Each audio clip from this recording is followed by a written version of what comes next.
விவாக கல்யாண மகோத்சவத்துடைய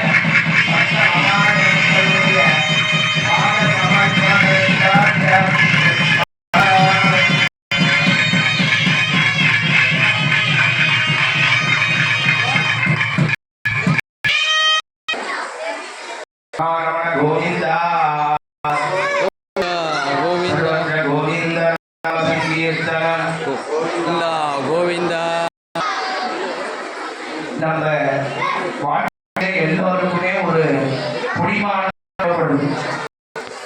பிடிமானம் அப்படின்னா என்ன அப்படின்னா, நம்ம மாதிரிவேலூர்லேருந்து மாயத்துக்கு போனது நம்ம ஒரு ஆசை இருக்குன்னு வச்சுக்கோங்களேன். பஸ்ஸே ஏறணும்னு ஒரு பஸ் ஸ்டாண்டில் போய் நம்ம நிற்கிறோம். பஸ்ஸே வரல, உடனே நம்ம சாமிகிட்ட என்ன வேண்டிக்கிறோம், கூட்டமாக இருக்காலும் பரவாயில்ல ஒரு பஸ்ஸு கிடைச்சா போகிறோம் அப்படின்னு சாமிகிட்ட முதல்ல வேண்டிக்கிறோம். உடனே ஒரு சுவாமியோடைய அனுகிரகத்தில் ஒரு பஸ் வருது, ஃபுல் ரஷ்ஷாக வருது. டயத்துக்கு போகணும். அந்த பஸ் ஏறினோடனே அடுத்த ஒரு இடம் கிடைச்சா தேவையில்ல, ரொம்ப நேரமா நின்றுட்டே வருவோமே சாமிகிட்ட. உடனே அந்த ஸ்டாப் வந்து 2 பேர் நாங்க உட்காடுறோம். உட்கார்ந்த அப்புறமா என்ன சொல்றோம், ரொம்ப கஷ்டம், காத்தடிச்சா ஜன்னல் ஓரமா சீட்டு கிடைச்சா தேவைன்னு வேண்டும். ஜன்னல் ஓரமா சீட்டு கிடைக்குது. மாயம் வந்துச்சு, இறங்கிடுறோம். இறங்கின அப்புறமா என்ன சொல்றோம், நம்ம இந்த பஸ்ல வந்துட்டு வராமே இருக்கலாமே அப்படின்னு சொல்லி சாதாரணமா ஒரு எக்ஸாம்பிளுக்கு தான் நான் சொன்னேன். நம்மளுடைய மனசு மாதிரிவேலூர்லேருந்து மாயரம் போறதுக்குள்ள எத்தனை ட்ரிப்பு பார்த்து பாருங்க. கடைசியில மாயரம் போய் இறங்கின அப்புறமா இது பஸ் வரது, அடுத்த பஸ்ஸுக்கு வெயிட் பண்ணி முடியாது அப்படின்னு சொல்றோம். இதுதான் அபிமானம் அப்படின்னு. அரிது அரிது மாநிலராய் பிறத்தல் அரிதுன்னு அவ்வா பாட்டி சொன்னாங்க. நம்ம பாடத்துல படிச்சிருக்கோம். ஏன் இந்த மனுஷ வாழ்க்கைய வசதியா சொன்னாங்க அப்படின்னா, நான் பாகவதம்னு ஒரு புஸ்தகம், இந்த உலகத்துல வாழக்கூடிய ஜீவராசிகள் 84 லட்சம் ஜீவராசிகள் இந்த பூலோகத்தில் வாழுது. நீங்க நம்ப மாட்டீங்க, நமக்கு தெரிஞ்சதெல்லாம் ஆடு மாடு ஒரு நெஞ்சு போனா ஒரு 1000 பேர் இருப்பாங்க. இவங்க அதிகார 84 லட்சம் சொல்றாங்க அப்படின்னு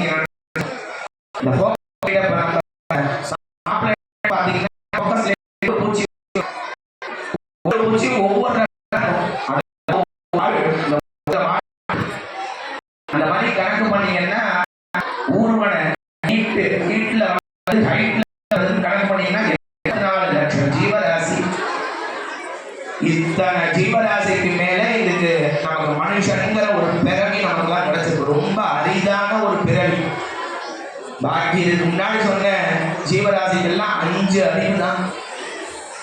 மனுஷனா பிறந்த நமக்கு தான் 6 அறிவு கொடுத்திருக்காரு பகவான். இந்த 84 லட்சம் ஜீவராசிகளாம் நம்ம எல்லாம் பிறந்திருக்கோம். அதெல்லாம் சத்தியம். பிறந்து பிறந்து நம்ம பண்ண புண்ணியத்தை எல்லாம் சேர்த்து சேர்த்து சேர்த்து இப்ப மனுஷ வாழ்க்கை நமக்குலாம் கிடைச்சிருக்கு. அந்த ஜீவராசிக்கும் நமக்கு என்ன சார் வித்தியாசம் அப்படின்னு கேட்டீங்கன்னா, 4 விஷயம் எல்லாருக்கும் பொது. ஆகாரணித்யா பயமே குணஸ்ய சாமான்யமே தத்பசுபிர்நரானா. ஆகாரம் சாப்பாடுங்கிறது இந்த பூலோகத்தில் பிறந்த எல்லாருக்கும் பொது.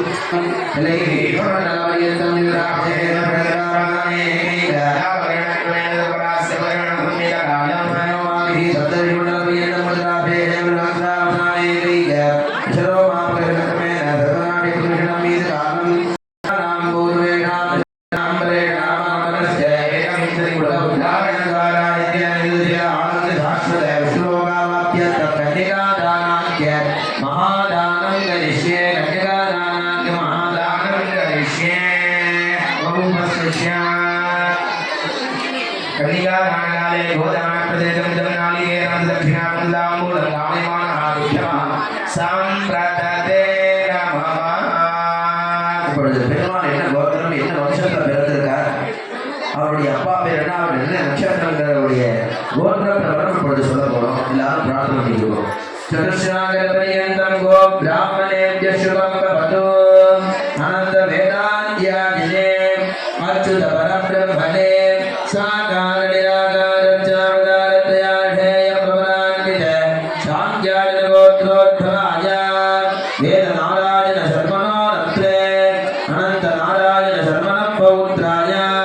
अच्युत शर्मण पुत्राय अतिथ्याद्भुतनित्ययौवन स्वभावलावण्यमन्मथरत्नाकराय भक्तरक्षणवराय भक्तलोकपरिपालनाय स्वर्णगरुडवाहनारूढाय श्रवणनक्षत्रे मकररासौ जाताय श्री अक्षरदीप्तमहाविष्णुस्वामिने वराय सागरपर्यन्तं ब्राह्मणेभ्यः शुभं भवतु अखिलाण्डकोटिब्रह्माण्डनायके चरणाय तवत्सदा भृगोः सङ्कल्पतनया आङ्गीरसयां पद्मनेत्री क्षीरसागरसमुद्भवा उत्तरफल्गुनी नक्षत्रे कन्यारासौ जाता श्री श्रीदेवी नाम्नी इमां कन्या सागरपर्यन्तं ब्राह्मणेभ्यः शुभं भवतु चतुर्वेदाध्याये सरलशास्त्रार्थस्वरूपिणे सौभाग्यविश्वम्भरे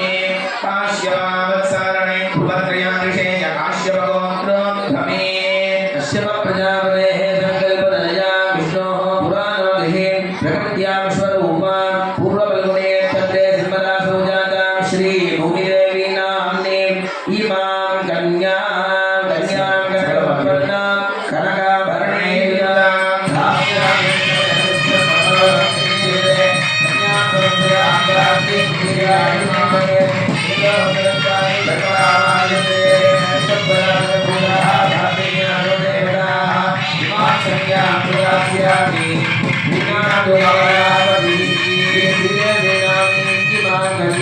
श्री अच्युत महाविष्णुस्वामी नृत्ये श्री भूमिदेवी नाम्नी इमां कन्या श्री अच्युत महाविष्णुस्वामी नृत्ये प्रजापति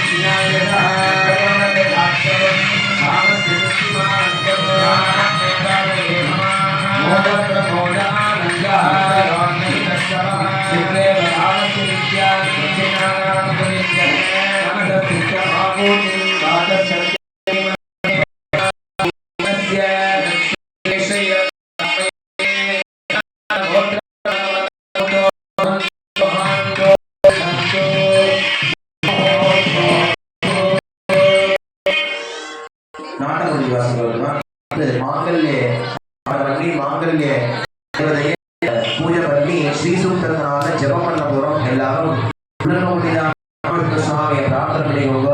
இங்க இருக்கக்கூடிய பெண்மணிகளுக்கு எல்லாம் சீக்கிரமா கல்யாணமாக இருக்கக்கூடிய பெண்மணிகளுக்கு வரன் அமையணும், மாங்கல்ய பாக்கியம் கிடைக்கணும், மகாலட்சுமியுடைய அனுகிரகத்தினால தீர்க்க சுமங்கலியா இருக்குன்னு எல்லாரும் பிரார்த்தனை பண்ணிக்கோங்க.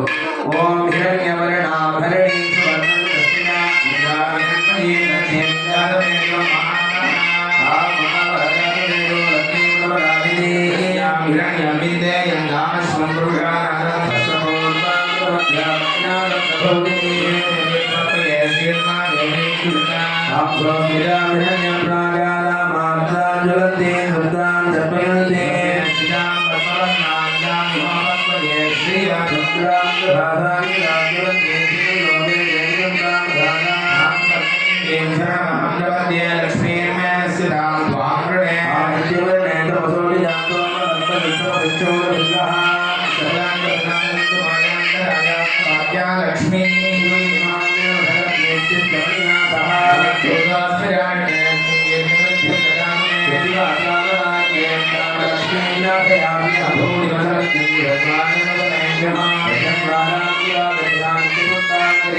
नीलांजन दीपं दर्शयामि योपानं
எம்பெருமானுடைய திருக்கல்யாண மகோத்சவம் ரொம்ப அத்தியாவசியமான முறையில் பக்தாருடைய ஒத்துழைப்பினால சீரும் சிறப்பமாக இப்பொழுது மாங்கல்ய தாரணமானது நடைபெற்றது. இந்த கல்யாண உற்சவத்தை 4வது வருஷம் நினைக்கிறோம். நம்ம ஊரில் நடக்கிற மாதிரி இந்த ஊரில் நடக்காது. நம்ம பட்டாச்சாரிய சுவாமி சொன்னாங்க, எல்லா ஊர்லேயும் திருக்கல்யாணம் நாங்களும் போவோம். சும்மா சாதாரணமாக கோவிலே சுவாமி வச்சிருப்போம். பிரகாரத்தில் மாலை மாற்றுவாங்க, உடனே திருக்கல்யாணம் பண்ணி முடிச்சுடுவாங்க. ஒரு பேர் என்னோட பேர் அதுக்கப்புறம் தான் சுவாமியை மனவேலைக்கு அழைச்சிட்டு வருவோம். அது மாதிரி ரொம்ப உத்தமமான முறையில் நம்ம ஊரில் நடக்கிற மாதிரி வேறு எந்த ஊரில் நடக்காது கல்யாண உற்சவம். இந்த கல்யாண உற்சவத்தை பக்தா எல்லாருடைய ஒத்துழைப்பு வேணும். ஏன்னா ஒரு காரியம் பண்ணுறோம்னா அது ஒத்தரால் மட்டும் பண்ண முடியாது. ஊர் சேர்ந்து பேர் இழுத்தால் தான் இழுக்க முடியும். அதுக்கெல்லாம் ராஜாவாக இருந்து ஆர்கனைசிங் பண்ணி நடத்தி வருகின்ற நம்ம டாக்டர் சாருக்கு பெரிய ஒரு கரகோஷத்தை சொல்லணும். நம்ம எல்லாருமே என்ன திருக்கல்யாணத்தை நடத்துறது எவ்வளோ சிரமங்கிறது அவங்களுக்கு சாதாரணமாக நம்மலாம் என்ன பண்ணோம், கலந்துட்டு போயிருக்கோம். இதுக்கு உண்டான முன்னாடி பணிகள்லாம் பண்ணணும். நீங்கள்லாம் முடிச்சுட்டு போனதுக்கப்புறமா பின்னாடி வேலைகள்லாம் பார்த்து இது ரொம்ப ஸ்ரத்தையாக சீரும் சிறப்புமாக கடந்த 4 வருஷ காலமாக ரொம்ப ஸ்ரத்தையாக பண்ணிட்டு இருக்காரு. பெரிய ஒரு கிருப்பை அவருக்கு. அது பகவான் அவருக்கு தெம்ப கொடுத்து இந்த காரியம் சத்காரியம் இது தொடர்ந்து வருஷம் இதே மாதிரி நம்ம ஊர் மாதிரி வேறு திருக்கல்யாணம் தான் வசதியாக சொல்லணும். அந்த அளவுக்கு இந்த திருக்கல்யாணம் தொடர்ந்து இது வருஷம் நடக்கும். அதுதான் வருஷம் கொள்வான். நம்ம எப்படி பிறந்தநாள் கொண்டாடுறோம், இன்னைக்கு 25வது பிறந்தநாள், அடுத்த வருஷம் 26வது பிறந்தநாள்னு சொல்லுவோம். அது மாதிரி எதுக்காக வருஷம் போடுறோம் அப்படின்னா எத்தனை வருஷம் நடக்குதுன்னு நமக்கு தெரியணும். அதுதான் 96 வருஷம் சாமி இந்த கோயில் கட்டி 20 வருஷம் ஆச்சு அப்படின்னு சொல்கிறோம். அது மாதிரி இது 4வது வருட திருக்கல்யாணம். இன்னும் 1 வருஷ காலம் இந்த ஆலயம் செழிப்பாக இருக்கணும். கிராமத்தில் இருக்கக்கூடிய பக்தா எல்லாருமே சௌக்கியமாக இருக்கணும். எத்தனையோ பேருக்கு இந்த திருக்கல்யாணத்தில் கலந்துட்டு அவளுக்கு பிரார்த்தனை வீண் போனதா சரித்திரமே கிடையாது. இந்த பாருங்க, இன்னைக்கு 2 பேர் இப்பதான் விவாகம் ஆச்சுன்னு சொல்லி சுவாமிக்கு மாங்கல்யம் வாங்கி கொடுத்துருக்காவா. போன தடவை இங்கே சங்கல்பம் பண்ணிட்டுவா. இந்த தடவை இங்கே 2 பேர் சங்கல்பம் பண்ணிட்டுட்டா அவளுக்கு சுவாமி நிச்சயம் சுவாமிகிட்ட நான் கரெக்டாக சொன்ன மாதிரி நம்பிக்கை அவர் மேலே வச்சா போதும். யாரையும் நம்ம நம்பிட்டு இருக்கோம், பணத்தை கொடுத்துட்டு அவளை நம்பிட்டு இருக்கோம், எல்ஐசி காரனையும் லைஃப் காரனையும் நம்பிட்டு இருக்கோம், பேங்கை நம்பிட்டு இருக்கோம். ஆனால் பெருமாளை நம்புறது கிடையாது. பெருமாள் ஒரு க்ஷணம் நம்ம எல்லாரும் நம்பினமையானால் அவர் சீக்கிரமாக நமக்கு எல்லா காரியத்தையும் ஜெயம் பண்ணி கொடுப்பார். அது மாதிரி இந்த வருஷம் இந்த அவள் சங்கல்பம் பண்ணிட்டு இருக்கா கல்யாணத்துக்காக. அவளுக்கும் சுவாமி சீக்கிரமாக வரண அமைச்சு கொடுக்கணும்னு இந்த இடத்துல பிரார்த்தனை பண்ணிக்கிறோம். தொடர்ந்து கல்யாணமாகி புத்திரபாக்கியம் இல்லாத பெண்கள் எல்லாம் இருக்கா. அவளுக்கெல்லாம் சீக்கிரமாக எம்பெருமான் அந்த திருக்கல்யாண மகோத்சவத்தில் பிரார்த்தனை பண்ணிட்டே ஆனால் சீக்கிரமாக சுவாமி 48 நாட்கள் உள்ள அந்த புத்திரபாக்கியத்துக்கு சுவாமி அனுகிரகம் பண்ணுவார். அது நிதர்சனமான உண்மை. அது எந்த விதமான மாற்றமும் கிடையாது. இங்கே மரியாதை பண்ண போகிறா. நம்ம சார் 2 வார்த்தை பேசின பிறகு இங்கே புறப்பாடு பண்ணிட்டு வந்தா அந்த இளைஞர் மாதிரி நம்ம வேற எந்த ஊர்லேயும் புறப்பாடு பார்க்க முடியாது. ஏன்னா எல்லா ஊர்லேயும் சாமியை போட்டு ஆட்டி குலுக்கி கீழே போட்டுருவாங்க சுவாமி. சில ஊர்லலாம் பார்த்தீங்கன்னா ஏன்னா அவங்களுக்கு ரொம்ப விளையாட்டு தான் ஜாஸ்தியாக இருக்கும். நம்ம ஊரில் பார்த்தா நாங்களே பயந்துட்டே வந்தோம், சாமி நீங்கள் ஒன்றும் கவலைப்படாதீங்க, சாமி பத்திரமா எடுத்துகிட்டு சேர்த்துருவோம் அப்படின்னாங்க. நீங்கள் சிரமப்படாதீங்க, நீங்கள் தோல் வச்சுன்னு ஆடிட்டே வரணும். எல்லா ஊர்லேயும் பார்த்தீங்கன்னா ஆயங்கால் வச்சுருந்தா சுவாமி எடுத்துன்னு வருவாங்க. இங்கே பார்த்தீங்கன்னா கிட்டத்தட்ட ஒரு 20 போனதுன்னா ஊரில் நிறுத்திட்டே போவோம். அது மாதிரி இங்கே நம்ம ஊரில் ஒருமையாக சீர் எடுத்துன்னு வந்தாலும் ஏனோ தானோ வந்தோம் இல்லாமல் ஒரு கிட்டத்தட்ட ஒரு 25 இடத்துல அதை நெற்பாட்டி பொறுமையாக அவளுக்கும் நாதசுரகாலருக்கும் டைம் கொடுத்து நீங்களும் விஸ்ரா இல்லையா, உங்களுக்கும் மூச்சு ஏற பெறக்கூடாது, அவளுக்கும் சிரமம் தெரியக்கூடாதுன்னு ரொம்ப ஆச்சரியமாக இந்த பெருமாளை அப்படியே பார்த்தீங்கன்னா திருப்பதியில் பார்த்தீங்கன்னா பெருமாள் ஆட்டிகிட்டே தான் எடுத்துன்னு வருவாங்க. ஆடாமல் வரவே மாட்டார், ஆடிகிட்டே தான் வருவார் பெருமாள். அது மாதிரி நம்ம ஊர் பெருமாள் வேற என்ன